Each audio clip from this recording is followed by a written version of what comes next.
बिस्मिल्लाहिर्रहमानिर्रहीम। अस्सलाम वालेकुम दोस्तों, उम्मीद करते हैं आप सब खैरियत से होंगे। दोस्तों, हम लोग यूट्यूब के लिए वीडियो वगैरह बनाते रहते हैं। स्टूडेंट वीज़ा, वर्किंग वीज़ा और विज़िट वीज़ा के मतलब आपके साथ इन्फॉर्मेशन शेयर करते हैं और इसके साथ साथ इन तीनों कैटेगरी के जो वीज़े हैं उनकी सर्विस भी आपको प्रोवाइड कर रहे हैं। दोस्तों, आज का जो हमारा टॉपिक है वो पोलैंड की एम्बेसी में जो वर्क वीज़े के लिए इंटरव्यू होता है और आपसे क्या क्वेश्चन किए जाते हैं और इंटरव्यू मुश्किल होता है, आसान होता है, वो मैं डिटेल्स में आज आपके साथ बात करूंगा डिटेल से, ठीक है। और बेसिकली मैं ये हमारा एक क्लाइंट था जो कि इंटरव्यू दे के आया, तो उसका तो वीज़ा भी खैर लग गया।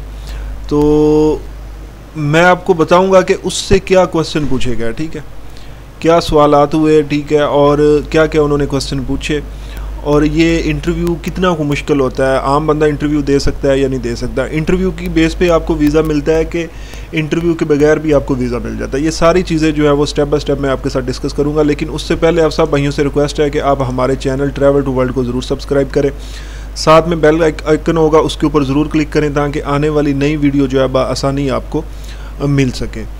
दोस्तों, इंटरव्यू बेसिकली क्यों लिया जाता है, क्यों आपसे यानी कि इंटरव्यू के बगैर भी जो है वो वीज़ा दे सकते हैं, तो आपसे इंटरव्यू क्यों लेते हैं।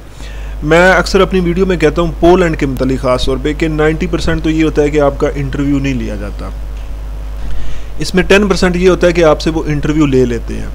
अब इंटरव्यू वो में क्या क्वेश्चन करते हैं आपसे और इंटरव्यू क्यों लेते हैं, हमेशा ज़हन में रखें कि जब आप किसी बड़ी यूरोपियन कंट्री में, किसी यानी कि तरक्की याफ्ता ममालिक में जाते हैं वर्किंग के लिए, तो वहाँ पे जो ख़ास तौर पे आपको प्रॉब्लम होती है वो होती है लैंग्वेज की।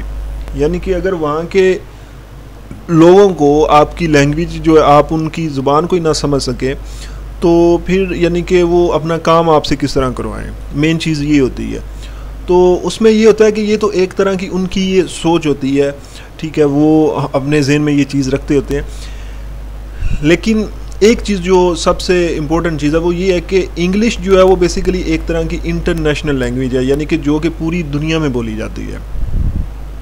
अगर आपको इंग्लिश थोड़ी बहुत ही आती है, ठीक है, ये मैं आपको एक गोरे के मुताबिक बता रहा हूँ कि वो किस चीज़ को देखता होता है, ठीक है, तो आप जो है वो ईज़िली किसी भी कंट्री में मूव कर सकते हैं। क्योंकि अगर आपने मलेशिया भी जाना हो, एक छोटी सी कंट्री है, तो वहाँ पे भी अगर इमिग्रेशन आपसे क्वेश्चन करती है तो वो इंग्लिश में ही करती है, जो लोग बाद में फिर काउंटर सेटिंग करवाते हैं। तो खैर, जो हमारा टॉपिक है हम उसकी तरफ चलते हैं। जो मेन क्वेश्चन किए जाते हैं, तकरीबन कोई ये जो हमारे जो क्लाइंट है उससे जो क्वेश्चन किए गए थे वो तकरीबन कोई 10 से 12 क्वेश्चन थे, ठीक है, और इससे ज़्यादा भी हो सकते हैं, लिए आपसे पूछे जा सकते हैं। लेकिन वो आपको फर्स्ट जो 10 क्वेश्चन होते हैं या 5 क्वेश्चन होते हैं उसमें आपको जो है वो सारी चीज़ें जो है उनको पता चल जाता है कि ये बंदा यानी कि हमें मुतमिन कर रहा है और ये वापस आ जाएगा, या जिस तरह भी है कि इस काबिल है। अब जो एम्बेसी में क्वेश्चन होते हैं उसमें सबसे पहला जो क्वेश्चन आपसे पूछा जाता है, व्हाट इज़ योर नेम, आपका नेम क्या है, आपको अपना नेम बताना चाहिए, ठीक है। उसके बाद वो पूछते हैं आपसे, tell me about yourself, अपने मुतल्लिक कुछ बताओ, ठीक है, आप अपने मुतल्लिक बताएं थोड़ा बहुत जो है, यानी कि मैं ये चीज़ हूँ, मैं ये करता हूँ, वो करता हूँ, इस तरह, ठीक है। उसके बाद आपसे जो क्वेश्चन किया जाता है वो किया जाता है, what is your date of birth, आपकी डेट ऑफ बर्थ जो वो आप शेयर कर दें उनके साथ। What is your passport number, ठीक है। ये आम से यानी कि जो आपके मुतल्लिक क्वेश्चन किए जाते हैं, आपकी डेट ऑफ बर्थ पूछ ली, ठीक है, आपका नेम पूछ लिया, फादर नेम पूछ लिया, पासपोर्ट की एक्सपायरी डेट पूछ ली, पासपोर्ट किधर से इशू हुआ है, ये वो चीज़ें जो मेन होती हैं जो आपसे आम से पूछी जाती हैं। जो इम्पोर्टेंट चीज़ें आपसे पूछी जाती हैं वो ये होती हैं कि what is your company name, आपकी कंपनी का नेम क्या है, आप अपनी कंपनी का नेम बताएं उनको। ज़ाहिर है जिस कंपनी में आप काम करने के लिए जा रहे हैं उस कंपनी का नेम क्या, तो आपसे ये पूछा जाता है कि what is your company name. आपकी कंपनी का नेम जो होता है वो आपकी जो वर्क परमिट होता है उसके ऊपर मेंशन होता है, ठीक है। दूसरा क्वेश्चन जो आपसे किया जाता है, आपकी सैलरी कितनी है, आप उनको अपनी सैलरी बताते हैं, ठीक है। वो आपसे पूछते हैं कि वहाँ पे आपकी बेसिक सैलरी कितनी है, तो वो सैलरी आपके जो है वो वर्क परमिट होता है उसके ऊपर मेंशन होती है, ठीक है। फिर आपसे क्वेश्चन किया जाता है यानी कि अपनी कंपनी के मतलब कुछ डिटेल्स दें, यानी कि आपकी जो कंपनी है वो कहाँ पे मौजूद है, पोलैंड की किस सिटी में मौजूद है, उसका जो फ़ोन नंबर है वो क्या है, ठीक है। कंपनी का नेम आपसे पूछ लिया। उसके बाद आपसे आपके एम्प्लॉय का पूछा जाता है कि जो आपका बॉस है, जिसकी कंपनी में आप काम करने के लिए जा रहे हो, वो जो है वो मतलब यानी कि आपसे जो है कि मतलब यानी कि उसका नेम क्या है, वो आपको क्या क्या चीज़ें प्रोवाइड करेगा। ये वो क्वेश्चन है जो उन्होंने आपसे पूछने होते हैं। यानी कि अगर आप बात करें तो हम लोग जो तैयारी करवाते हैं वो तकरीबन कोई 30 के राउंड बाउंड, 30 के राउंड बाउंड जो क्वेश्चन होते हैं उनकी तैयारी करवाते हैं। आपको उनके मुतालिक बताते होते हैं कि ये क्वेश्चन आपसे पूछे जा सकते हैं।